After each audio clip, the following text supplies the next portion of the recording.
বার্তা মিছিল করেছি। পর্যায়ক্রমে বাংলাদেশ থেকে কোটি কোটি মুসলমান সেই ফিলিস্তিন এবং গাজার মুসলমানদের সাহায্যে ইউরোপ, আমেরিকা এবং ব্রিটেনের এবং ইসরায়েলের সেই দস্যুদের, সেই নেটুদের কবর রচিত করার জন্য এখানে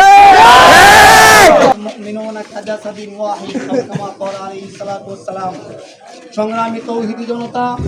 আপনারা সকলেই অবগত আছেন, পবিত্র মাহে রমাদানের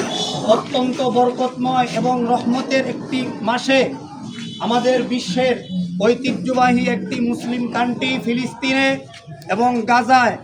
ইসরায়েল, আমেরিকা এবং ব্রিটেনের নেটো বাহিনী এবং সন্ত্রাসীদের কর্তৃক বর্বরোচিত হামলার প্রতিবাদে সারা বিশ্বব্যাপী মুসলমানদের মধ্যে থেকে তীব্র নিন্দা এবং বিক্ষোভ প্রতিবাদ ইতিমধ্যেই সর্বত্রই ছড়িয়ে পড়েছে। আমরাও আজকে এই বার্তাবাসীর উদ্যোগে বার্তা কেন্দ্রীয় মসজিদে আমাদের ইমাম সাহেব এবং সভাপতি সাহেব সহ সমস্ত মুসল্লিদের নেতৃত্বে আমরা আজকে এই বিক্ষোভ মিছিল এখানে আমরা অনুষ্ঠিত হয়েছে এবং এই মিছিলে বিক্ষোভ প্রতিবাদে যারা অংশগ্রহণ করেছেন সকলেকে অন্তঃস্থলকে মুবারকবাদ জানাচ্ছি। সাথে সাথে আমাদের মুসলমান মা বোনদের উপরে, ভাই বোনদের উপরে ভারতে এবং ইসরায়েল কর্তৃক ফিলিস্তিন এবং গাজাবাসী মুসলমানদের উপরে যে নির্যাতন এবং জুলুম নিপীড়ন হচ্ছে সেটার আমরা সকলে ঐক্যবদ্ধভাবে তীব্র নিন্দা জ্ঞাপন করছি, ঠিক কিনা ভাইরা? এই জন্য আমরা স্পষ্টভাবে ঘোষণা করতে চাই, জাতিসংঘে যারা বসে আছে শুধু নেতৃত্ব নিয়ে জায়গা দখল করে বসে আছে, অথচ একজন মুসলমানের উপরে নিরস্ত্র মুসলমানদের উপরে যারা আক্রমণ করতেছে